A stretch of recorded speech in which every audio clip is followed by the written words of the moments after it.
오늘 나눌 하나님의 말씀 봅니다. 요한계시록 1장 4절로 8절까지 말씀입니다. 계시록 1장 4절로 8절까지.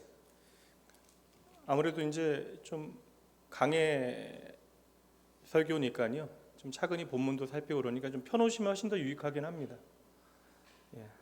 계시록 1장 4절로 8절까지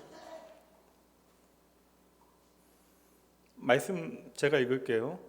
요한은 아시아에 있는 7교회에 편지하노니 이제도 계시고 전에도 계시고 장차 오실 이와 그의 보좌 앞에 있는 7영과 또 충성된 증인으로 죽은 자들 가운데에서 먼저 나시고 땅의 임금들의 머리가 되신 예수 그리스도로 말미암아 은혜와 평강이 너희에게 있기를 원하노라. 우리를 사랑하사 그의 피로 우리 죄에서 우리를 해방하시고 그의 아버지 하나님을 위하여 우리를 나라와 제사장으로 삼으신 그에게 영광과 능력이 세토록 있기를 원하노라. 아멘. 볼지어다 그가 구름을 타고 오시리라. 각 사람의 눈이 그를 보겠고 그를 찌른 자들도 볼 것이요 땅에 있는 모든 족속이 그로 말미암아 애곡하리니 그러하리라. 아멘. 주 하나님이 이르시되 나는 알파와 오메가라. 이제도 있고 전에도 있었고 장차 올 자요 전능한 자라 하시더라. 아멘. 소망의 책 요한계시록 오늘은 세 번째 시간이고요. 말씀의 제목은 함께 읽어보도록 합니다. 7교회여 볼지어다 그가 오신다 라는 제목으로 함께 하나님의 말씀 함께 나누도록 하겠습니다. 지난 2주 동안 이제 요한계시록 우리가 어떻게 살필까 1절과 3절, 1절부터 3절 말씀을 가지고 함께 좀 기초 작업을 했는데 이제 해석의 원리를 좀 살펴봤어요. 그래서 우리가 좀 살펴본 내용으로 요한계시록은 우리가 생각한 것처럼 뭐 신비로운 책, 이상한 책이 아니다. 또 성경 마지막에 실려 있는 뭐 부록과 같은 책이 절대 아니다. 그러니까 요한계시록은 이미 그 내용이 무엇인지 처음부터 우리에게 분명히 그 방향과 경계를 우리에게 보여주고 있는데요. 너무나 선명한 그 요한계시록의 방향을 우리는 1장 1절 처음 말씀을 통해서 확인하게 되어집니다. 친절하게 색깔 넣어서 표시해 주셨는데 함께 읽어봅니다. 예수 그리스도의 계시라. 그러니까 요한계시록은 무엇에 대해서 이야기하겠다라는 거예요? 예수 그리스도에 대해서 우리에게 말해주겠다. 그러니까 요한계시록 전체의 해석의 방향과 그 해석의 매뉴얼은 바로 예수 그리스도께서 당신을 우리에게 계시해 주시는 것, 그리스도에 대한 계시의 말씀이 바로 요한계시록이다. 그렇다면 여러분 요한계시록에 대한 해석만 다른 성경과 다를 수 있나요? 있어요, 없어요? 대답하셔야 돼요. 둘 중 하나니까 틀려도 괜찮아요. 요한계시록의 해석만 다를 수 있어요, 없어요? 없죠. 왜요? 성경 전체가 바로 예수 그리스도에 대한 계시의 말씀이기 때문에 요한계시록만 우리가 특별한 방법으로 해석을 해서는 안 되는 것이다. 우리가 성경을 크게는 두 카테고리, 두 권으로 분류하는데 보통 우리가 옛 약속, 옛 언약이라고 하는 구약과 신약, 새 언약이라고 하는 신약으로 우리가 구분해서 이야기하는데 그 언약의 중심에는 누가 계시기에 구약과 신약으로 나뉘어집니까? 바로 예수 그리스도가 계시기 때문에 그 언약을 이루시는 분은 바로 예수 그리스도이시고 그 예수 그리스도께서 옛 언약과 새 언약의 중심에서 계시다라는 것이죠. 그래서 성경 전체는 사실 예수 그리스도의 계시를 우리에게 보여주고 있는 거예요. 그래서 성경 전체가 예수님에 대한 스토리를 우리에게 보여주는 바와 같이 요한계시록도 동일하게 예수님의 스토리를 우리에게 보여주고 있는데 특별히 계시록의 말씀은 이제 예수 그리스도의 그 핏값으로 이 땅에 생겨나게 되어진 교회가 당장 눈앞에 경험하게 되어질 참으로 벅차고 힘든 현실이 있으니까 이제 하나님께서는 요한을 통하여 성령의 인도하심을 쫓아 이 땅에서 겪게 되어질 일들에 대해서 그림으로 그려서 눈앞에 있는 현실 가운데 무엇을 보라는 거예요? 예수 그리스도의 영원한 약속을 우리가 바라보고 이 시간을 잘 이기고 견뎌낼 수 있도록 격려하고 힘을 북돋아 주기 위하여 요한계시록은 기록되어졌다. 그러니 우리가 요한계시록을 통하여 하나님의 교회를 바라봐야 되는데 당장 이 땅에 세워진 교회는 연약한 교회, 가시적인 교회는 전투해야 되고 끊임없이 싸워야 되는 교회인데 이러한 역사적인 교회와 이미 하나님의 나라에 완성되어진 천상교회를 같이 그려서 보여주는 거예요. 그래서 두 가지 앵글이 함께 나옵니다. 이 땅에 존재하는 역사적 교회와 이미 천상에 완성되어진 교회를 함께 그려놓고 봐라, 이 땅의 교회는 이미 완성되어졌다라는 것을 우리에게 보여주심으로 말미암아 너희는 절대 실패하지 아니한다라는 것을 확신하게 하는 책이 바로 요한계시록이다. 그러므로 당장 오늘 우리는 참으로 버겁고 힘든 현실의 삶을 살아가게 되어지는, 이것은 개인의 이야기일 수도 있고 한 교회의 이야기, 또 한 민족의 이야기일 수도 있어요. 그러나 이미 우리는 예수 그리스도의 십자가를 통하여 승리한 하나님의 자녀, 하나님의 백성이기 때문에 이 모든 시간들을 너희는 능히 이겨낼 수 있다라고 이 약속의 말씀을 통하여 하나님께서는 보여주시는 것이죠. 그래서 요한계시록의 말씀을 가지고 우리가 좀 신기하게 끼워 맞추는 일들을 하지 말자. 특별히 역사적인 사건, 과거의 사건이건 미래의 사건이건 간에 특정한 사건을 가지고 수수께끼처럼 요한계시록의 말씀을 풀게 되어지면 이 요한계시록이 보여주고 있는 예수 그리스도의 계시를 우리는 놓치게 되어지는 거예요. 그래서 요한계시록을 우리가 해석할 때 가장 좀 집중해서 봐야 되는 것은 말씀의 중심에 서 계신 예수 그리스도를 우리가 바라봐야 한다. 특별히 십자가의 예수 그리스도, 그 어린 양 예수 그리스도를 먼저 봐야 한다라는 거예요. 우리가 그 십자가의 예수 그리스도를 통하여 우리의 구원 되신 어린 양 되신 예수 그리스도를 발견하게 되어질 때 그분으로 말미암아 세워진 당신의 교회가 무엇인지에 대해서, 그러니까 우리가 왜 교회가 되어졌나, 교회의 정체성이 무엇인가에 대해서 이제 분명하게 보게 되어지는 것이죠. 그래서 요한계시록의 말씀 앞으로 이제 이 부분에 대해서 우리가 좀 집중하며 살펴보게 되어질 것입니다. 다시 한번 정리해 볼까요? 요한계시록의 중심에는 누가 서 계시다고요? 예수 그리스도께서 서 계시는데, 그 예수 그리스도는 우리가 이미 살펴보았듯이 어떠한 분이세요? 승리하신 예수 그리스도께서는 승리하셨는데 우리를 위하여 십자가에 죽임 당하신 피 흘리는 어린 양 예수 그리스도이시다. 그러니까 오늘날 교회를 교회답게 만드는 것은 바로 예수님께서 흘리신 피가 우리를 교회답게 만드는 능력이 되어진다라는 것이죠. 그렇다면 요한계시록은 바로 예수 그리스도를 계시로 우리에게 보여주는데, 이 계시록은 예수님의 말씀이잖아요. 누구를 향한 말씀이에요? 교회를 향한 말씀이 되어지는 것이죠. 그러니 오늘 교회로 부름받은 저와 여러분은 요한계시록을 통하여 주님께서 들려주시는 교회를 향한 메시지를 오늘 나를 향한 말씀으로 우리는 들어야 하는 것입니다. 이 시간 중요한 질문 먼저 드리도록 좀 할게요. 잘 생각해 보시고 마음으로 여러분 대답하시면 됩니다. 만약에 예수님께서 지금 갑자기 예고 없이 낙원교회에 찾아오셔서 저와 여러분의 예배를 평가하시고, 만약에 이 시간 찾아오시면 오늘 예배 빠지신 분들이 제일 억울하죠. 이렇게 오셔서 예배를 평가하시고 저와 여러분의 어떠한 신앙과 삶을 어떻게 좀 점수를 매기신다면 예수님께서는 과연 어떠한 반응을 보이실까요? 속으로 대답하시면 돼요. 이 질문에 우리가 좀 정직할 필요가 있는 것이, 이 질문에 우리가 정직해야, 그러니까 우리의 삶을 평가하시는 분이 바로 예수 그리스도이시다라는 그 분명한 기준이 우리 안에 세워져야 오늘 요한계시록의 모든 메시지가 나를 향하신 주의 말씀으로 우리가 들려질 수 있다는 거예요. 주님께서 오늘 찾아오셔서 우리의 인생, 우리의 신앙에 대해서 평가하실 때 주님께서는 우리의 등을 두들겨 주시며 잘했다, 힘들었겠지만 너 참 기특하게 잘해냈구나 라고 칭찬해 주실까요? 아니면 우리의 눈을 빤히 쳐다보시면서 왜 너는 그렇게 살았냐 라고 책망하실까요? 남교회 성도 여러분, 예수님께서는 이미 우리 안에 있는 모든 문제들을 다 아시잖아요. 우리 안에 해묵은 어떠한 원망과 미움, 또 어두운 비밀과 숨겨진 남들에게 드러나서는 안 되는 그러한 내 마음속에 있는 모든 실상들, 우리의 실수와 우리의 건강하지 못한 그런 숨은 동기까지 주님께서는 다 알고 계십니다. 예전에는 이게 너무나 두려웠는데 이제는 주님께서 다 아신다라고 생각하니까 마음이 막상 또 편해요. 나도 알지 못하는 나의 은밀한 내 속에 있는, 내가 정의하지 못하는 내 마음의 깊은 곳에 동기까지 다 아시는 하나님께서 저와 여러분을 오늘도 평가하고 계신다. 이게 오늘 요한계시록을 우리가 말씀으로 받아들이기 위해서, 오늘 우리의 삶에 살아있는 교회를 향한 말씀으로 받아들이기 위해서 반드시 먼저 기억해야 하는 것이고, 저와 여러분의 인생에 대한 채점표는 세상이 우리를 향하여 들고 있는 것이 아니라 바로 주님의 손에 들려 있는 것입니다. 근데 요한계시록의 말씀을 통하여 주님의 채점표의 그 기준들을 우리는 미리 좀 볼 수 있다. 그래서 저는 이게 참 감사한 말씀이에요.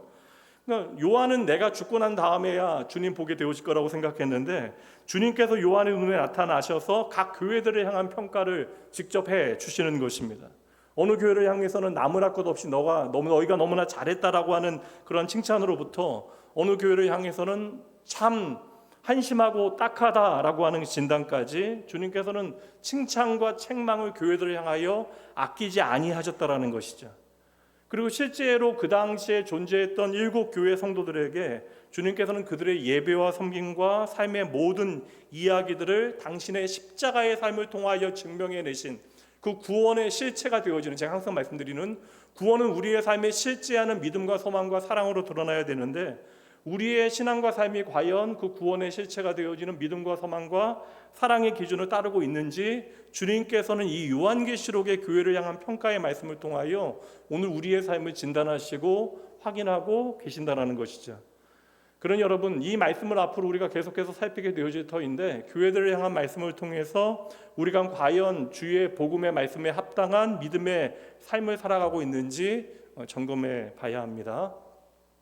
사실 오늘까지 나누는 말씀이 요한계시록의 가장 기초적인 서론이 되어지는 말씀이에요. 요한계시록 1장 1절부터 8절까지가 서론에 해당되어지는데, 우리가 지난주에 살폈던 것이 요한계시록 1장 1절부터 3절까지가 요한계시록의 가장 중요한 핵심적인 목표, 그러니까 요한계시록 기록한 목적, 그러니까 예수 그리스도에 대해서 내가 이제 얘기하겠다, 예수 그리스도에 대한 계시의 말씀을 너희에게 들려주겠다라는 이게 목적이 기록되어져 있다면, 진짜 이제 서론, 요한계시록의 서론에 해당되어지는 부분은 오늘 본문의 말씀 4절부터 오늘 8절까지 말씀입니다. 여기에 보면 누가 썼는지, 누구에게 썼는지, 왜 썼는지 이게 다 기록이 되어 있거든요. 요한계시록은 여러분 누구에게 보낸 편지입니까? 우리에게 보낸 편지긴 한데, 요한계시록은 원래 읽었던 첫 번째 원 독자들이 있잖아요. 요한계시록은 누구에게 보내는 편지예요? 이거 계속 여러분 기억하고 계셔야 돼요. 요한계시록 전체는요, 그 당시에 존재했던 7개의 실제하는 교회들에게 보내는 편지입니다. 4절 말씀부터 요한은 이제 편지의 서론에 이제 본격적으로 들어가기 시작하는데, 보세요. 4절부터 5절 말씀 앞부분까지가 이제 그 편지의 인사말이요. 이게 보편적인 인사말이 기록되어져 있고요. 5절 뒷부분부터 6절까지가 이제 하나님에 대한 찬양하는 내용이 나오네요. 그리고 7절과 8절 말씀에는 요한계시록의 전체 주제가 나옵니다. 그러니까 이거 우리가 오늘 이거 다 살피긴 할 터인데, 가장 중요한 게 요한계시록의 전체 주제 아니겠어요? 우리가 이제 끝까지 해석의 기준을 놓치지 않고 우리가 반드시 중심에 두고 기억해야 되는 전체 주제가 7절과 8절 말씀인데, 먼저 7절 말씀 함께 보도록 할게요. 7절 말씀 여러분 읽어주세요. 시작.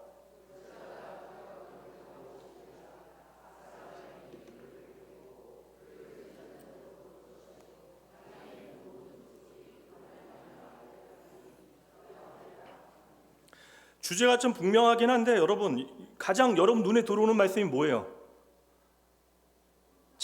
구름 타고 오시리라. 이거 가장 중요한 말씀으로 보이지 않은데, 이게 사실 여기서 우리가 많이 시선을 빼앗기는 게 뭐에 뺏기냐면 구름에 좀 시선을 뺏기는 경우가 많이 있거든요. 그리고 이거 실상 또 이단들도 이 이야기 좀 많이 하긴 합니다. 그럼 여기 뭐 구름은 어떤 구름일까? 주님께서 좀 편안하게 오시려면 뭉게구름 타고 오셔야 될까? 아니 새털구름 타고 오실까? 아니면 뭐 먹구름이요? 심판의 날이니까 뭐 번개를 동반한 그러한 뭐 검은 구름 타고 주님께서 찾아오실까요? 핵심은 뭐겠어요, 여러분? 구름이겠어요? 오신다. 그러니까 주님께서 반드시 오신다가 핵심이에요, 여러분. 그러니까 주님께서 반드시 오신다에 여러분 시선을 집중해야지, 구름 타고 오신다, 여러분 이거 보시면 안 된다라는 거예요. 요한계시록의 전체 핵심 주제는 뭐라고요? 예수님에 대한 계시의 말씀이 요한계시록의 내용이고, 그 핵심 주제는 뭐예요? 그 예수님께서 반드시 오신다. 이게 전체 주제입니다. 근데 많은 사람들이 오해하는 것처럼, 그럼 예수님께서는 구름을 타고 오실 것인가? 이거 궁금하시죠? 예수님께서 구름을 타고 오실까요? 안 타고 오실까요? 타고 오신다는 게 타고 오시긴 할 것 같은데, 이거 저는 사실 어릴 때 구름 타고 오신다고 이야기하니까 이게 교통수단 같이 여겨지지 않아요? 안 그래요, 여러분들은? 저는 그래서 비행기 타고 그러면 지금도요, 예수님께서 구름 타고 오신다는 것이 제 머리 안에서는 그렇게 이해되지 않는데, 감정 안에서는 이런 구름 타고 예수님께서 오실까라는 생각이 들 때가 있거든요. 근데 이 구름은 예수님께서 이 땅에 오실 때 당신께서 타고 오셔야 되는 교통수단이 아닙니다. 이렇게 생각하면 우리가 아는 전능하신 하나님으로 예수님을 좀 받아들이긴 무리 있지 않겠습니까?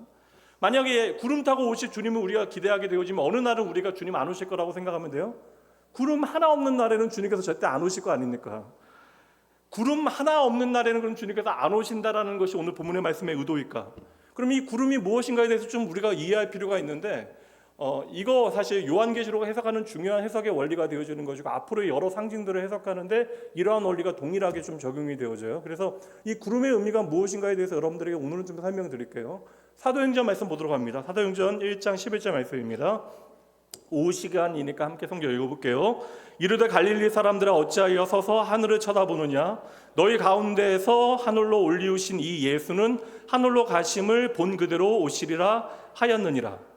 이게 하늘로 올라가신 그대로 본 그대로 너희가 본 그대로 다시 오신다라는 말씀 때문에 예수님께서 이제 구름 타고 손오공처럼 이 땅에 오실 것이라고 생각하거나 오해하는 사람들이 많다라는 거예요. 그럼 여러분 잘 보세요. 11절 말씀 보시면 이 말씀의 가장 중요한 내용이 무엇입니까? 구름 타고 다시 오신다라는 거예요. 근데 사실 이 말씀에는 구름 타고 오신다는 표현 자체가 원문에도 없어요. 아예 없습니다. 그러니까 예수님께서 올라가신 모습 그대로 오신다. 그럼 예수님께서 올라가신 그때 우리의 가시적인 눈에 보였던 입으셨던 옷이나 입으셨던 어떠한 모양들, 신으셨던 신발, 어떠한 보여지는 외견적인 모습, 그게 어떠한 것인지, 부활하신 예수님의 육신이 어떠한 것인지 저희는 알 수 없지만 그 당시에 갈릴리에서 예수님께서 베세다에서 예수님께서 올라가시는 모습을 보았던 그 모습 그대로, 가시적인 모습 그대로 오신다라는 표현일까? 이게 여러분 천사가 말한 핵심이에요? 여기서 핵심은 무엇입니까? 너희가 본 그대로 오신다는 표현이 어떠한 의미겠어요, 여러분? 생각해 보세요. 같은 표현 아니에요? 반드시 오신다라는 거 아니에요? 너희가 하늘로 올라가신 주님을 본 것처럼 그 주님께서 반드시 다시 오신다라는 것이죠. 그러니까 뭐 하지 말라는 거예요? 주님께서 떠나가신 그 하늘만 바라보고 텅 빈 하늘만 바라보고 있지 말라. 하늘을 향하던 너희의 시선을 땅을 향하게 하고 너희는 다시 오실 주님, 반드시 다시 오시니까 다시 오실 주님 기다리면서 믿음으로 살아가라. 이게 11절 말씀의 핵심 아니겠습니까? 그러니까 여러분 구름이 어떤 구름이냐 이것은 1도 중요하지 않다라는 거예요. 그래서 사도행전 말씀에는 예수님께서 구름 타고 올라가셨다는 표현 자체가 나오지도 않아요.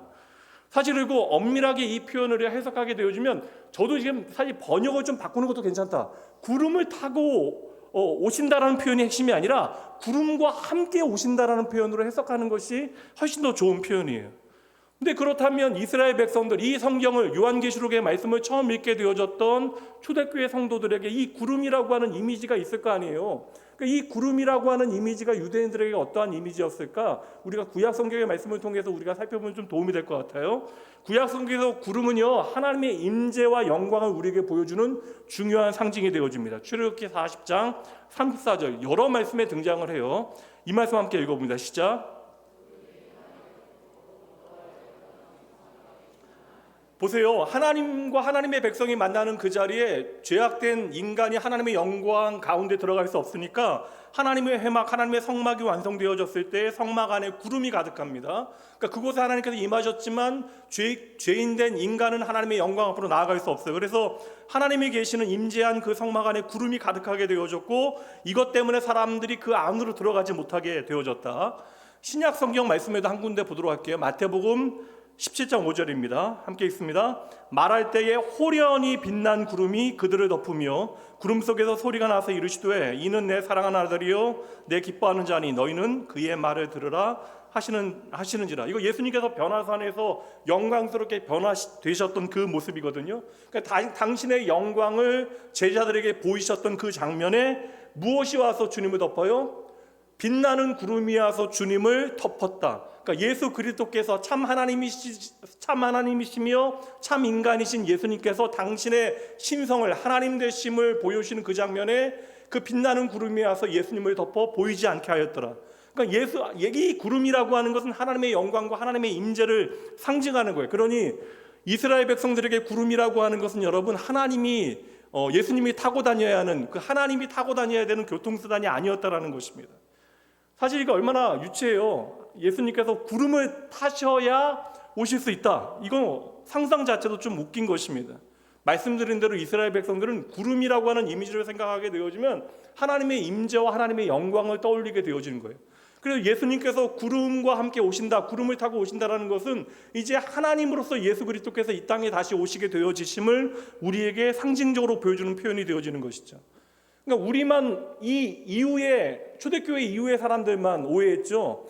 사실 초대교회 성도들은 이 구약의 모든 내용에 대해서 충분히 이해하고 구름 타고 예수님께서 다시 오신다는 내용이 어떠한 것인지 정확하게 이해하고 있었을 거예요. 그러니 당시의 초대교회 성도들은 그 누구도 예수님께서 구름을 타셔야지만 다시 오실 수 있다라고 착각하지 않았을 것입니다. 여기서 정리할게. 아예 구름과 함께 오신다. 이 구름이라고 하는 것을 문자적으로 해석하면 절대 안 돼요. 이 구름이라고 하는 것은 성경 전체를 통하여 하나님의 임재와 하나님의 영광을 보여주시는 것이고, 이제 장차 오실 예수 그리스도께서는 창조주이며 심판주로 우리의 삶에 찾아오실 것이라는 것을 이 말씀을 통해서 우리에게 보여주고 있는 거예요. 7절 말씀 다시 한번 보여주세요. 7절. 근데 7절 말씀 가장 먼저 보면 볼지어다라고 이야기하잖아요. 이 볼지어다라고 하는 표현 자체가 강조의 표현이긴 한데, 이 볼지어다라는 것을 앞에 붙여놓은 이유는 무엇이겠어요? 이거 너희가 집중해서 봐야 된다. 그가 오실 것이다 라는 것을 너희는 볼지어다. 그러니까 너희가 주님께서 다시 오신다라는 것을 잘 보고 잘 듣고 마음에 단단히 새기고 너희의 인생을 살아가야 한다라는 거예요. 얼마나 우리가 먼지와 같이 흩날리는 잡초 같은 인생입니까? 그러한 우리들이 반드시 기억해야 하는 생명의 말씀, 복의 말씀이 여기에 담겨져 있는 거예요. 우리를 위하여 죽으시고 부활하신, 우리를 교회로 부르신 주님께서 우리를 그저 버려두시는 것이 아니라 반드시 이미 완성하신 하나님의 나라를 이 땅 가운데 이루시기 위하여 이 땅에 다시 우리의 삶에 찾아오시는 분이시다. 이거 정신 차리고 꼭 마음에 새겨 들어라. 앞으로 이제 너희의 삶에 예수를 믿는 것으로 인하여 닥치는 고난과 어려움 가운데 니들이 정신 못 차리고 흔들리고 틀어지게 되어질 그때에 네가 정말 집중해야 되는 말씀이 바로 이것이다. 너희는 볼지어다. 너희는 믿음으로 볼지어다. 뭘 보라고요? 뭘 보라고요? 주님께서 반드시 다시 오신다. 그러니까 다시 오실 주님 바라보는 사람들이 어떻게 오늘의 현실이 전부라고 착각하며 살 수 있겠어요? 너무나 힘들어서 잠시 낙심하고 넘어질지언정 어떻게 계속해서 쓰러져만 살아갈 수 있겠습니까? 그러니 여러분 꼭 기억하셔야 돼요. 이 약속의 말씀은 오늘도 변함없습니다. 주님은 속히라고 하는 단어는 반드시라고 하는 뜻이에요. 하나님의 시각 가운데, 하나님의 시간은 우리의 시간과 다르잖아요. 이 속히 오신다는 것은 주님은 반드시 다시 오시는 분이심을 우리가 기억하고 오늘의 삶 가운데 우리는 소망을 잃지 말아야 되는 거예요. 그리고 그날을 기억하며 우리는 긴장하고 하나님 앞에 경건한 구별된 삶을 살아가야 하는 것이죠. 그리고 그 다시 오실 주님은 8절 말씀에 더 분명하게, 다시 오시는 것은 떨어져 있는 것처럼 오해할까 봐 그분이 어떠한 분이신가 8절 말씀에서 설명하고 있는 거예요. 8절 말씀에 보면 뭐라고 이야기하고 있어요? 나는 알파와 오메가라, 이제도 있고 전에도 있고 장차 올 자요 전능한 자라. 이게 성부 하나님에 대한 구약의 표현인데 이것을 예수 그리스도께 그대로 적용하여 사용하고 있는 거예요. 그래서 교회의 주인 되신 예수 그리스도께서는 반드시 다시 오시는데 그분은 교회를 처음부터 끝까지 책임지시는 분이시다. 우리는 그분을 믿을 수 있다. 이게 이제 처음에 나오는 가장 중요한 핵심적인 내용입니다. 이제 핵심적인 내용 7절과 8절 말씀 살폈으니까, 핵심 주제는 살폈으니까 인사말 좀 오늘 살펴보도록 할게요. 인사말로 돌아가 보면 4절과 5절 말씀에 보면 좀 복잡하긴 하거든요. 내용이 좀 길어요. 근데 길지만 단순합니다. 왜냐하면 사도 요한이 요한계시록에서 이제 처음 인사말을 건네는 내용이 바울 사도가 기록한 다른 서신서들의 일반적인 인사말과 동일한 형태가 사용되어져요. 그래서 여기에 보면 마지막에 보세요. 이렇게 중간에 복잡하지만 2절 말씀 마지막에 무엇과 무엇이 너희에게 있을지어다? 은혜와 평강이 너희에게 있을지어다. 그러니까 다른 서신서에서 교회들에게, 성도들에게 하는 인사말과 동일한 형태를 가지고 있다는 거예요. 근데 이거 본문을 이해하는 데 상당히 중요한 정보입니다. 이제 여기 왜 그러냐면 여기서부터 이제 신천지는 아예 대놓고 우리와 다른 해석을 하게 되어지는데, 요한계시록에 처음 등장하는 7 보좌 앞에 있는, 여기 보면 보세요 여러분, 무엇이 나와요? 7 영이 나오래요. 7 영. 7 영에 대한 해석 때문에 그런 거예요. 그러니까 이거 7 영이라고 나오니까 사람들은 7개의 어떠한 영적인 존재가 따로 있는 것은 아닐까라고 이제 생각하게 되어지는 것입니다. 그래서 그 신천지 같은 데는 아예 이것을 7 직책으로, 포지션으로 이야기를 하고 있어요. 그래서 7 쉽게 하면 이게 사도와 같은 직책이 있는 것이고, 이 직책을 알아볼 수 있는 목자가 있어요. 그러니까 이 목자가 7 직책을 알아볼 수 있는 능력이 있다라고 해석을 하게 되어집니다. 이게 사실 이게 그런데도 이게 이렇게 대입하는 것이 사람들에겐 그렇게 이상하지 않게 여겨지는 것이고, 이게 끊임없이 그들 안에 열심을 독려하고 두려움을 만드는 어떤 요소가 되어지는 것이죠. 제가 왜 요한계시록의 처음 인사말이 다른 사도들의 서신서와 동일하다라고 말씀드렸냐면 그걸 알아야 다른 서신서의 인사말과 동일하다는 사실을 깨닫게 되어지면 일곱 영을 우리가 어떻게 해석해야 되는가에 대한 해석의 원리를 깨닫게 되어져요. 이 일곱이라고 하는 숫자는 앞으로도 계속 나옵니다. 그러니까 오늘 우리가 정확하게 정리를 해놔야 앞으로 계속 요한계시록에 계속 반복되어지는 일곱이라고 하는 숫자의 의미가 무엇인지를 우리가 이해할 수 있게 되어지는데, 그럼 사도 바울이 에베소 교회 성도들에게 인사말을 어떻게 건네고 있는가, 우리가 그걸 좀 한번 가져다가 보도록 할게요. 에베소 1장 1절과 2절입니다. 천천히 볼게요. 하나님의 뜻으로 말미암아 그리스도 예수의 사도 되어진 바울은, 편지를 보내는 바울은, 받는 사람이 누구예요? 에베소에 있는 성도들과 그리스도 예수 안에 있는 신실한 자에게 편지하노니, 이게 보내는 사람과 받는 사람을 표시하고, 이제 2절 말씀 보세요. 함께 읽어봅니다. 하나님 우리 아버지와 주 예수 그리스도를 조차 은혜와 평강이 너희에게 있을지어다. 은혜와 평강이 너희에게 있을지어다. 요한계시록의 말씀과 동일합니다. 다른 서신서에도 이 은혜와 평강이 나와요. 교회들에게 하는 인사는 다 동일합니다. 그럼 누가 쓴 거예요? 바울이 쓴 거고요. 누구에게? 에베소에 있는 성도들과 그리스도 예수 안에 있는 신실한 자들에게, 그리고 그들에게, 교회, 에베소 교회 성도들에게 인사를 하면서 어떤 축원하고 있어요? 하나님 아버지와 예수 그리스도로부터 나오는, 예수 그리스도로 말미암는 은혜와 평강이 너희에게 있기를 바란다. 은혜와 평강 좋은 것인데 핵심은 뭐예요? 은혜와 평강을 주시는 분이 누구예요? 하나님. 그러니까 하나님과 예수 그리스도를 얘기하고 있죠. 그러니까 하나님과 예수 그리스도께서 은혜와 평강의 주인이 되신다. 그럼 오늘 요한계시록의 말씀 보도록 할게요. 요한계시록 말씀 좀 길긴 한데 이해가 되셔야 돼요. 보세요. 누가 편지를 쓰고 있어요? 4절 말씀해 보면 누가 써요? 요한이 편지를 쓰고 있어요. 누구에게 씁니까? 쓰신 자는 누구예요? 아시아에 있는 7교회, 제가 말했죠. 구체적인 소아시아에 있었던 당시에 존재하는 7교회의 편지를 보내게 되어집니다. 근데 여기서 어떤 축복의 말을 건네요? 축원을 합니까? 은혜와 평강이 너희가, 7교회를 향해서 은혜와 평강이 너희에게 있기를 원한다 라고 이야기하는데 그 앞에 있는 내용이 좀 길잖아요. 그래서 우리가 헷갈리는 거예요. 여기에 갑자기 7영이 나오기도 합니다.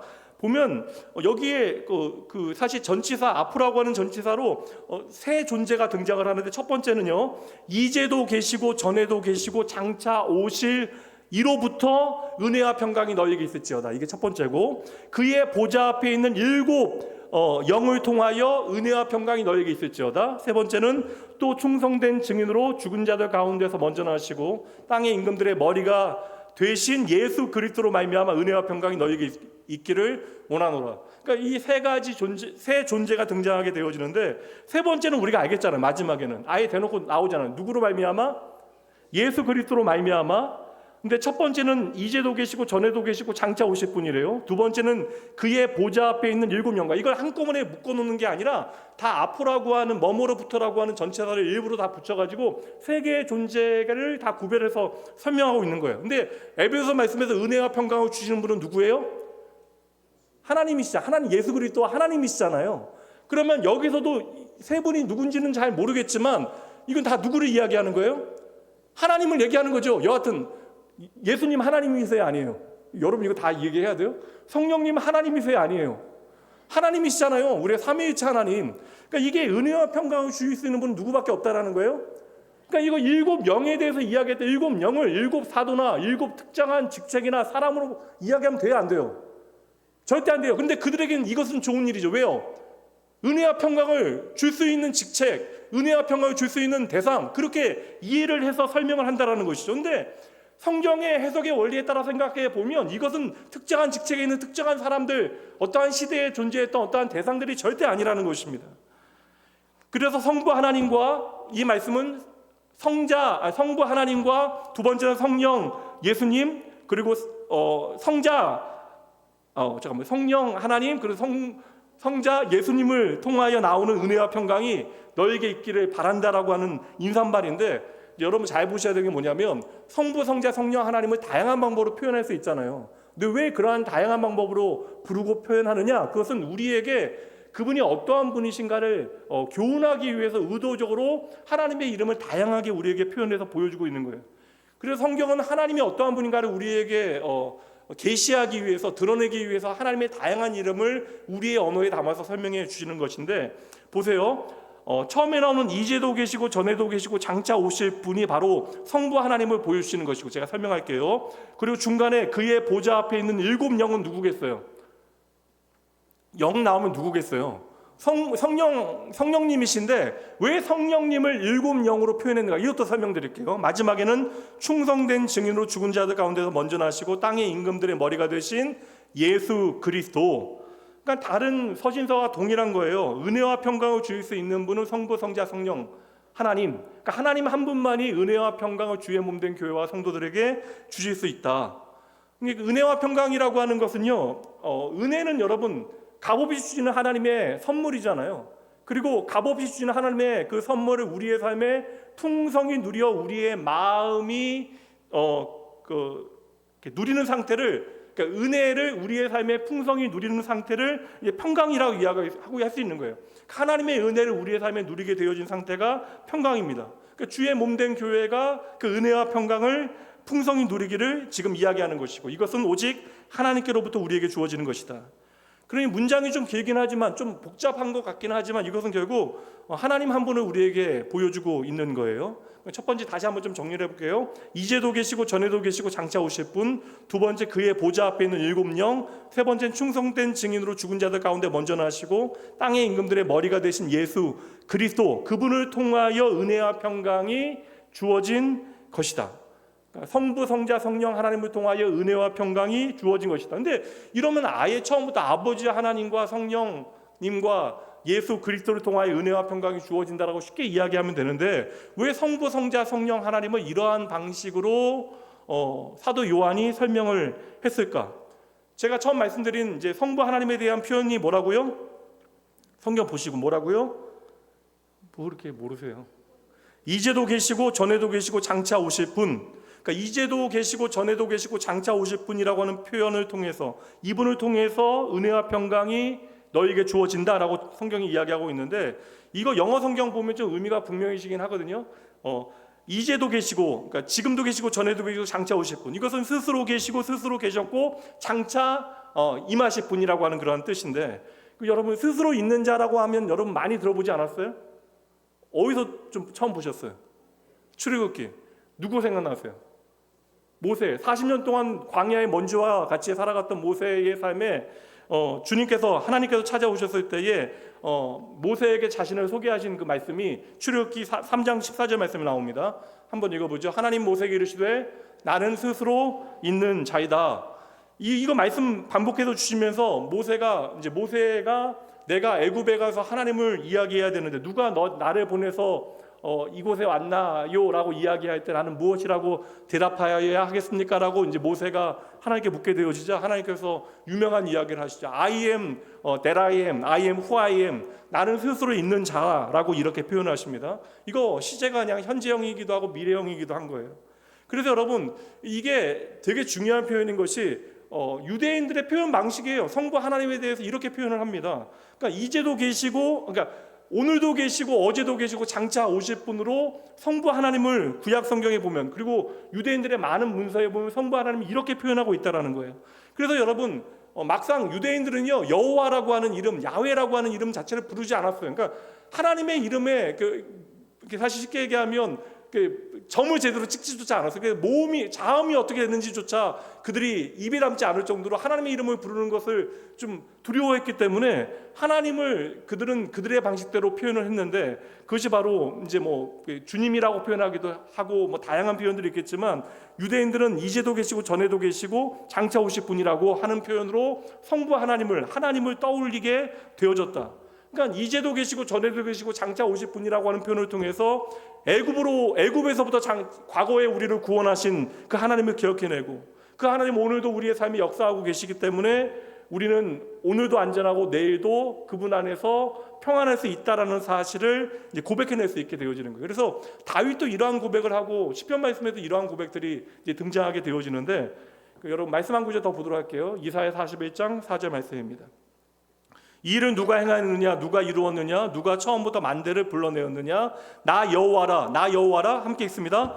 처음에도 나요, 나중에 있을 자에게도 내가 곧 그이다. 그러니까 이게 하나님의 구원을 설명하면서 누가 이런 일을 일어나게 했느냐, 누가 이러한 역사의 흐름을 흘러가게 했느냐, 태초부터 나 여호와가 그곳에 있었고 끝날 날에도 그곳에 내가 있을 것이다 라고 말씀을 하신다는 것이죠. 그러니까 하나님께서 당신은 너무나 멋지게 우리에게 보여주신 것이 아닐까. 그런데 이 묘사가 어떠한 구절에 붙어 있는가를 여러분 보시면 왜 요한이 이러한 구절들을 인용해서 은혜와 평강을 설명하려고 했는지 이해가 될 거예요. 이사야 41장 다시 봅니다. 1절부터 말씀 보도록 할게요. 1절부터 4절까지. 섬들아 내 앞에 잠잠하라. 민족들아 힘을 새롭게 하라. 가까이 나아오라. 그리고 말하라. 우리가 서로 재판 자리에 가까이 나아가자. 누가 동방에서 사람을 일깨워서 공의로 그를 불러 자기 발 앞에 이르게 하였느냐. 열국을 그의 앞에 넘겨주며 그가 왕들을 다스리게 하되 그들이 그의 칼에 티끌 같게 그의 활에 불리는 촉에 같게 하매 그가 그들을 쫓아가서 그의 발로 가보지 못한 길을 안전히 지났나니 이 일을 누가 행하였느냐. 누가 이루었느냐. 누가 처음부터 만대를 불러내었느냐. 나 여호와라. 처음도 나요 나중에 있을 자에게도 내가 곧 그니라. 그러니까 이스라엘을 모든 대적으로부터 건져내신 분이 누구라는 거예요. 그게 바로 나다. 처음부터 끝까지 내가 너희를 건져냈다. 너희를 구원해냈다. 이런 말씀을 주시는 장면이 바로 이 말씀이고, 이 말씀에 여호와 하나님께서 전에도 계시고 지금도 계시고 장차 오실 분이라고 소개하고 있다라는 거예요. 그러니까 이스라엘 백성들에게 이제도 계시고 전에도 계시고 장차 오실 분 하면 누구를 떠올렸겠어요? 우리를 구원하시는 여호와 하나님을 그들은 이내 생각했던 거예요. 구약에 우리를 구원하시는 그 하나님을 그들은 기억해내게 되어지는 것입니다. 그렇게 이스라엘 백성들을 과거로부터 건져내신 하나님께서는 오늘 우리가 어려운 가운데 있을지라도 핍박 가운데 있을지라도 우리를 반드시 건져내실 것이다. 그래서 하나님의 은혜로 말미암는 평강을 이 하나님 아버지에 대한 확신 가운데 그들은 누릴 수 있도록 하는 것이 요한의 의도예요. 그래서 여호와 하나님을 지금 여호와를 이렇게 표현하고 있는 거예요. 전에도 계시고 이제도 계시고 장차 오실 분이라고 표현하고 있는 것입니다. 그러니 오늘 저와 여러분도 전에도 계시고 오늘도 계시고 장차 오실 우리의 하나님 여호와 하나님을 믿음으로 바라봐야 한다. 그 하나님께서는 택한 백성들을 과거로부터 보호하시되 끝까지 지키시고 궁극적으로 우리의 인생에 참된 복을 주시는 분이 바로 여호와 하나님이시다라는 것이 오늘 본문의 말씀에 하나님의 이름 가운데 담겨져 있는 의미가 되는 것이죠. 그래서 요한은 세상의 다른 신과 비교할 수 없는 불변하시는 역사하시는 이 땅에 함께 하시는 하나님을 묘사해서 하나님은 당신의 언약을 한 번도 어기지 아니하시는 신실하신 하나님, 그 약속에 실패하지 아니하시는 하나님이심을 지금 교회들에게 전하고 있는 거예요. 그러니 너희들 그 은혜 가운데 평안해도 괜찮다. 애국과 바벨론과 페르시아로부터 너희를 건져내신 여호와 하나님, 그 하나님께서는 오늘도 그 로마로부터 너희를 건져내실 것이다. 이게 초대교회 성도들에게 주는 구체적인 의미가 아니었겠어요? 오늘도 저와 여러분을 괴롭히는 세상의 온갖 것들로 말미암아 우리가 오늘 기죽게 되어지고 세상은 우리 앞에 위풍당당하게 서 있지만 그 모든 것들은 과거에 하나님을 거역했던 것들이 추풍낙엽과 같이 떨어졌던 것과 같이 그 모든 것들은 이내 다시 오실 주님 앞에 힘을 잃게 되어질 것이다. 이 말씀 들려주고 있는 것이죠. 그러니 오늘의 현실 가운데 여러분 이게 얼마나 이게 현실 어저께도 교육자들아 그런 얘기 계속했는데 얼마나 현실이 어려워요 이게. 그러나 이 현실 가운데 우리가 낙담하거나 실망하지 아니하고 역사의 주관자 되신 하나님을 우리는 믿음으로 바라봐야 한다. 어제도 이스라엘 백성들을 구원하셨던 그 하나님께서는 지금도 우리를 보호하시고 우리를 지키시고 또 우리가 책임질 수 없는 우리의 다음 세대, 우리 사랑하는 자녀들 그리고 장차 임할 하나님의 나라를 완성하실 것을 우리가 확신하고 오늘 그 은혜 붙들고 하나님의 그 은혜 가운데 평강, 하나님의 평안, 하나님의 샬롬, 하나님의 에이레네를 누리라고 사도 요한은 오늘 요한계시록을 이렇게 열고 있는 것입니다. 그럼 두 번째, 왜 성령을 7영으로 표현하고 있을까? 이것 때문에 뭐 신천지나 구원파나 뭐 유사 이단들이 별 쌀데기 없는 이야기도 다 하고 있는데 사실 제가 말씀드렸잖아요. 이거 7 이야기하면 7 교회와 연결하시면 돼요. 그러니까 7영이라고 하는 것은 결국 7 교회를 지키는 영이라고 하는 것입니다. 그러니까 7개의 다른 각계의 영을 이야기하는 것이 아니라는 거예요. 요한계시록은 누가 썼고요, 여러분? 요한이 썼고 누가 받아요? 소아시아에 있는 7교회, 당시에 존재하던 7교회에 쓴 겁니다. 그럼 여러분, 당시에 교회가 7개만 있었을까요? 아닐 거 아니에요. 없는 교회 있잖아요, 당장. 골로새 교회 어떻게 해요? 얼마나 억울했겠어요. 당신은 서운하지 않았겠습니까, 여러분? 여기 성신교회, 송파제일교회는 예수님께서 다 찾아오셨는데 낙원교회만 안 오셨다 그러면 서운하지 않겠냐고요. 그런 거잖아요. 당시에 골로새 교회도 있고 히에라폴리스라고 하는 아주 좋은 교회도 있었습니다. 드로아에도 교회가 있었어요. 신실한 하나님의 사람들이 있었다고요. 근데 왜 다른 교회가 많았음에도 불구하고 왜 7교회라고 하는 숫자를 맞췄을까? 이미 제가 여러분들에게 설명드렸잖아요. 설교 들으시는 대로 다 잊어버리시면 안 됩니다, 여러분. 요한이 좋아하는 7교회 순서대로 지금 기록해 놓은 걸까요? 다 기록할 수 없으니까. 7이라고 하는 것에 특정한 의미를 지금 부여하고 있다라고 이야기했잖아요. 히브리 사람들에게 창세기로부터 여러분, 히브리 문화 가운데 7이라고 하는 것은 완성이야. 하나님의 창조로부터 구약의 모든 절기와 여러분 희년에 대한 제도, 희년뿐만 아니라 그러니까 안식년, 모든 제도, 일주일 모든 것들이 여러분 7이라고 하는 숫자를 통하여 하나님께서 특별한 완전이라고 하는 개념을 만들어내셨는데, 그래서 이 7이라는 숫자는 전체라고 하는 개념, 완전과 충만이라고 하는 개념을 드러내게 되어지는 거예요. 그래서 당시에 여러 교회가 있음에도 불구하고 실제하는 7교회의 편지를 보낸 이유는요, 이 7교회에게만 주시는 말씀이 아니라 역사 가운데 존재하였던 모든 시대와 모든 지역을 초월한 이 땅의 모든 교회에게 쓰신 편지이다. 그러니까 7교회는 여러분 낙원교회가 포함될까요? 포함되지 않을까요? 포함된다라는 거예요. 이렇게 여러분 말씀을 읽으시면 전혀 무리가 없습니다. 그래서 여러분 7교회 이제 보면 여러분 7교회에게 주신 말씀도 우리가 보게 되어지는데, 예전에는 좀 약간 이게 세대주의 영향이 있을 때는 7교회를 좀 구분하는 일들도 좀 했었고, 그래서 목사님들 설교할 때 우리 교회는 어느 교회인가 한번 보자고 그런 얘기 하셨는데, 여러분 엄밀히 말하면 7교회가 다 우리에게 적용되어지는 말씀이에요. 그래서 각 교회마다 각 교회에 필요한 메시지를 전하신 다음에 마지막마다 무엇이라고 달아놨냐면, 여러분 들어보셨어요? 귀인 자는 성령이 교회들에게 하시는 말씀을 들을지어다. 그러니까 이게 화자는 그 교회 하나가 아니라 모든 교회에게 하나님께서 말씀하시고 모든 교회는 그 말씀을 들어야 한다는 거예요. 특정한 한 교회에게 주시는 말씀이 아니라고 말씀해 주시는 것입니다. 그래서 분명 요한이 7교회에게 편지를 보내고 있지만 이 7교회는 실제적으로는 모든 교회에게 주시는 편지이다. 이거 잊어버리시면 절대 안 됩니다. 말씀드린 대로 7이라고 하는 숫자 제가 길게는 설명드리지 않을게요. 창세기로부터 하나님의 창조로부터 오는 것입니다. 하나님께서 6일 동안 세상을 창조하시고 7째 날에 하나님 쉬셨잖아요. 피곤해서 쉬셨을까요? 아니에요, 여러분.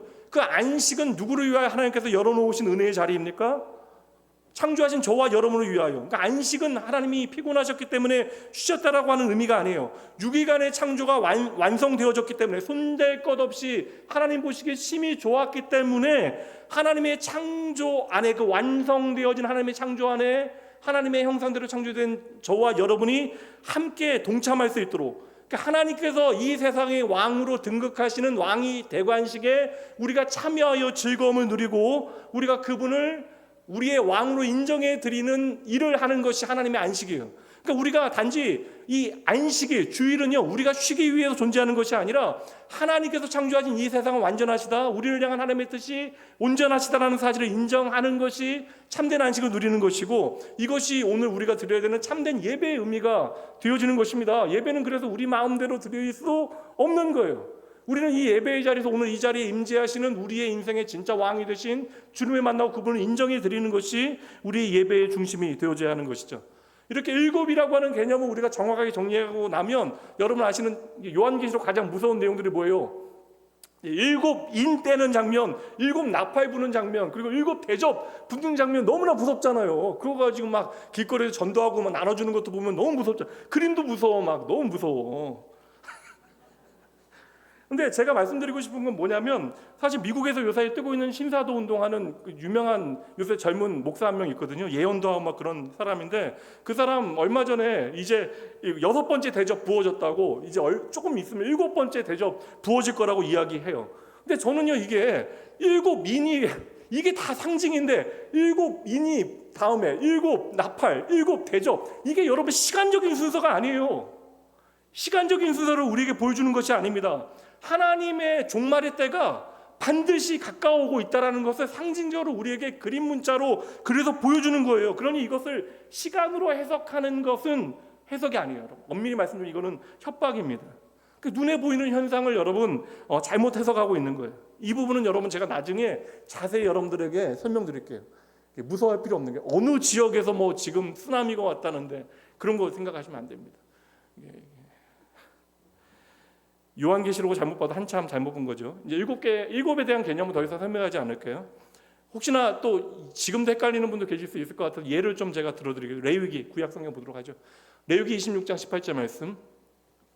또 만일 너희가 그렇게까지 되어도 내게 청종하지 아니하면, 하나님의 말씀 듣지 아니하면, 그렇게까지 너희가 이렇게 내가 보여주고 다 알려줘도 그래도 너희가 내 말 듣지 않으면 너희 죄로 말미암아 내가 너희를 뭐라고요?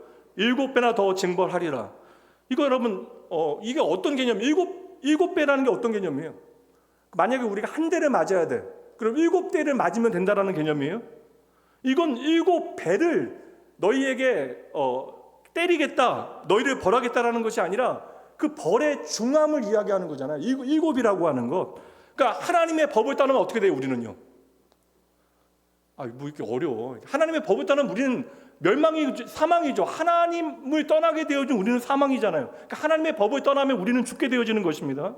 그러니까 하나님을 떠나는 것이 얼마나 무서운 죄인가를, 하나님의 법을 떠나는 것이 얼마나 무서운 죄인가를 이 7배라고 하는 숫자를 통하여 우리에게 보여주고 있는 거예요. 신약 성경에서도 예수님께서 조금 더 긍정적인 모양으로 7이라고 하는 숫자를 사용하시는데, 용서에 대해서 가르치는 장면 다 아시잖아요. 18장 21절 22절 마태복음. 여러분 읽어주세요. 시작.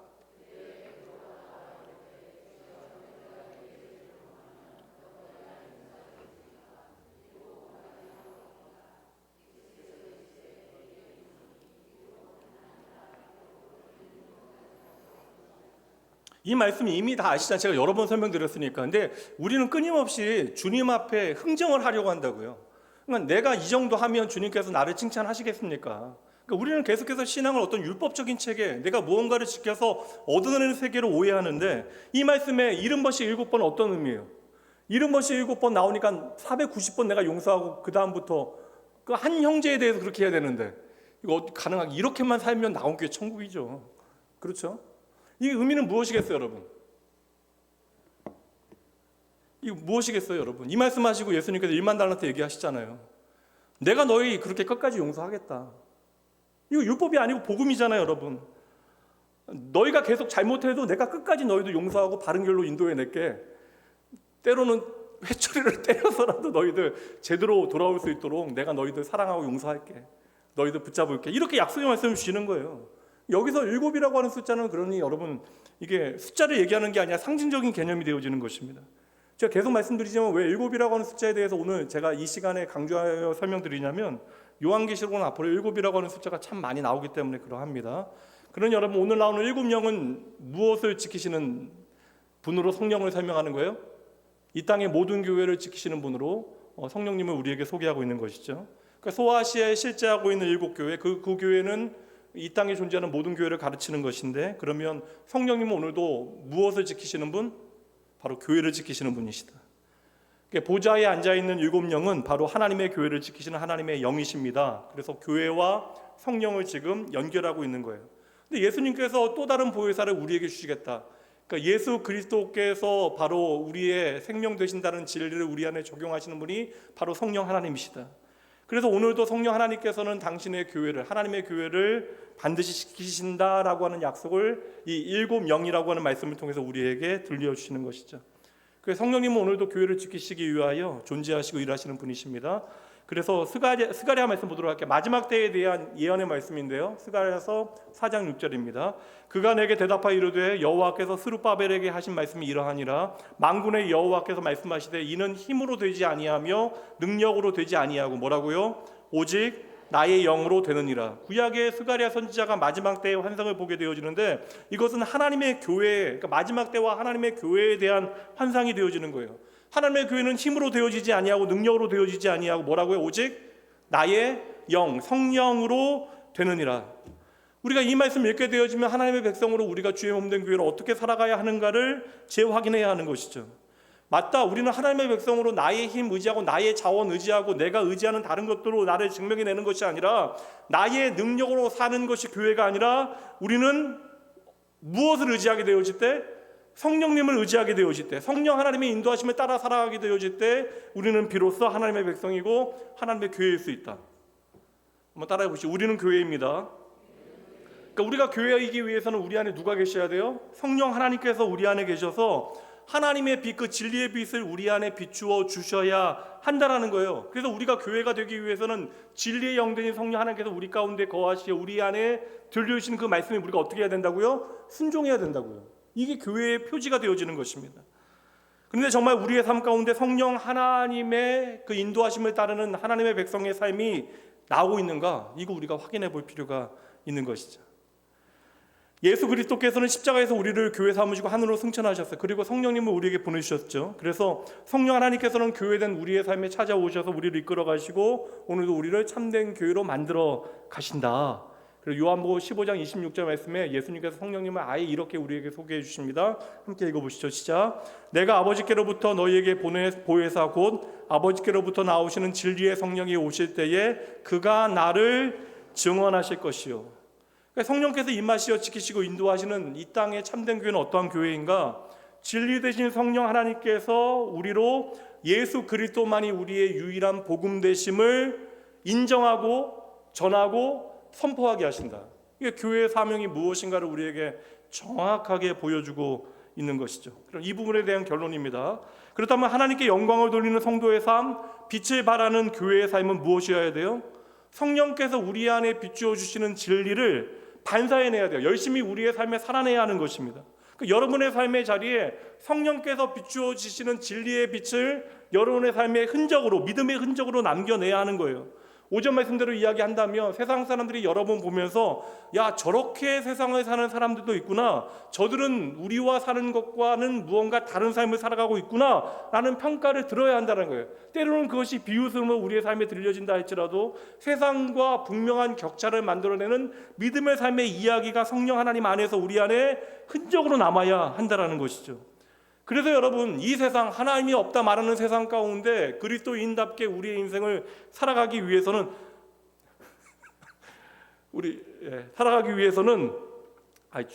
주무시는 분이 한 분 딱 들어왔는데 내가 얘기는 안 하려고. 한 분이었으니까. 한 분 더 생겨나면 두 분 한꺼번에 이름 부르려고. 어디까지 얘기했어요 갑자기?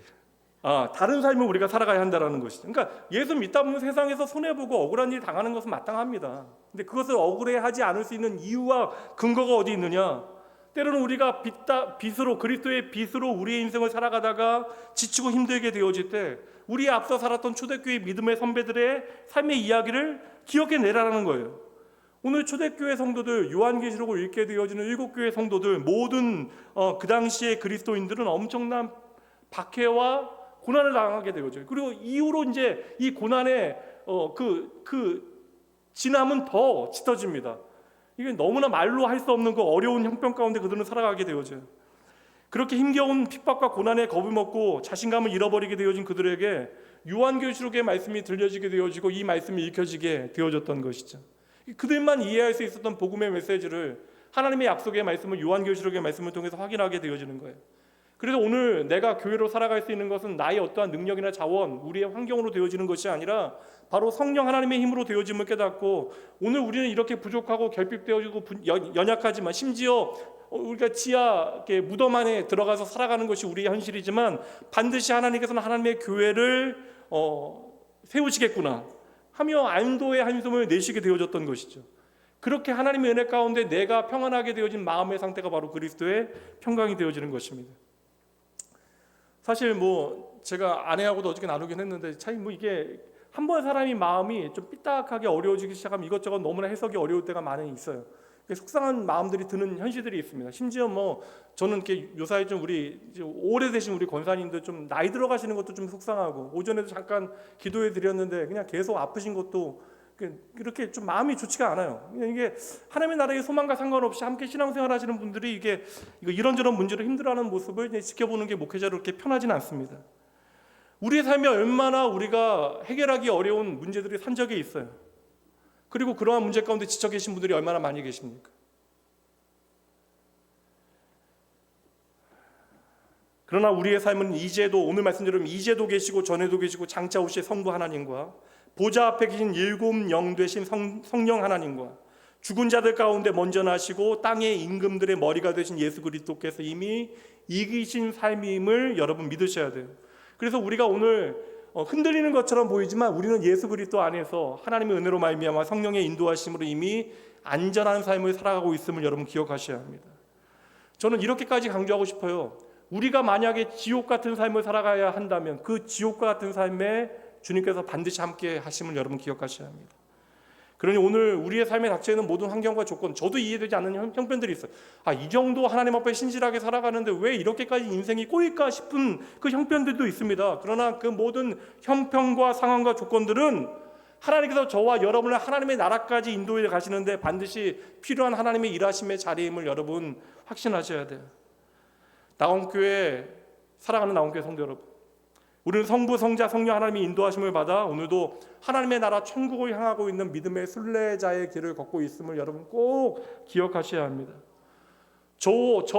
여러분, 나 하나를 구원하시기 위해서 성부, 성자, 성령 하나님께서 합심하시어 일하셨다라는 거예요.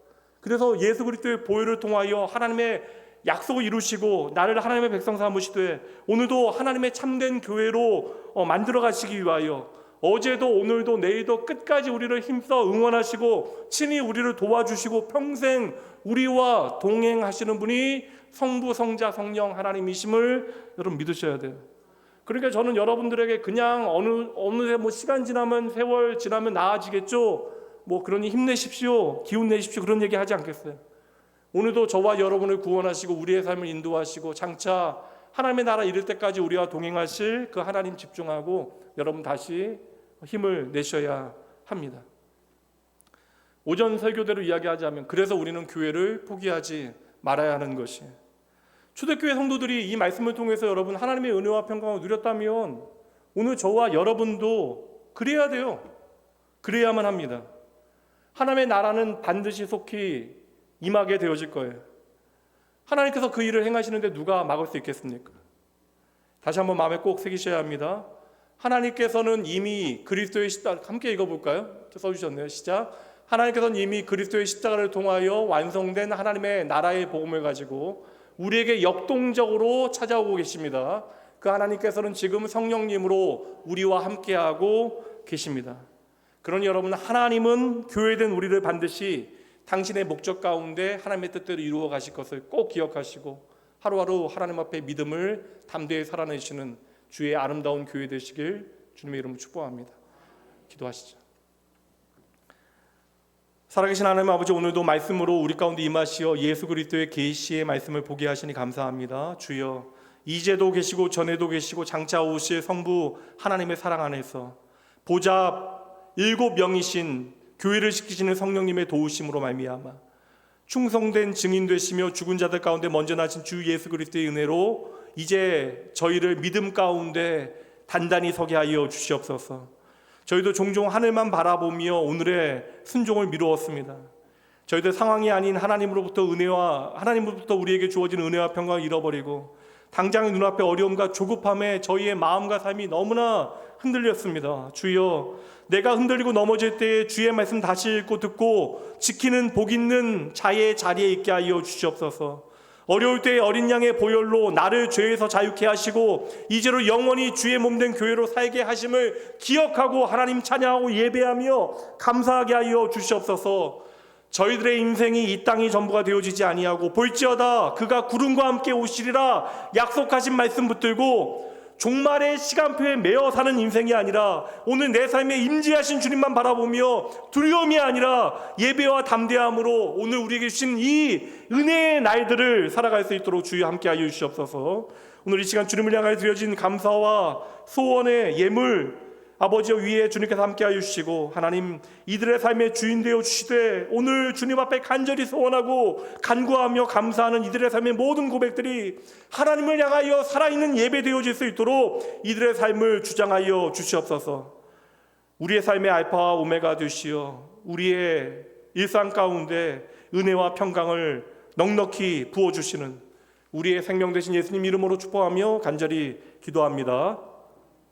지금은 우리 주 예수 그리스도의 은혜와 이제도 계시고 전에도 계시고 장차 오실 하나님 아버지의 크신 사랑하심과 보좌 7명이신 성령 하나님의 이루하심과 교통하심이 요한계시록의 말씀을 따라 어린 양의 승리를 바라보며 말씀을 읽고 듣고 지키기로 이 한 시간 결단하는 모든 주의 백성들과 볼지어다 그가 오신다라고 하는 소망 가운데 하루하루 하나님 앞에 정직한 예배자로 살아가기로 다짐하는 모든 주의 백성들, 이들의 가정과 일터 주의 몸된 교회 위에 지금부터 영원까지 함께 있을지어다.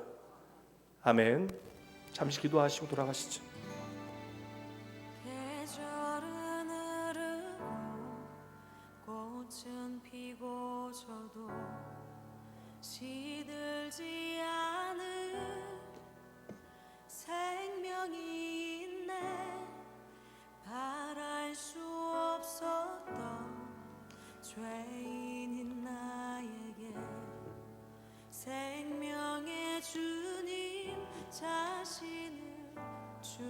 오셨네.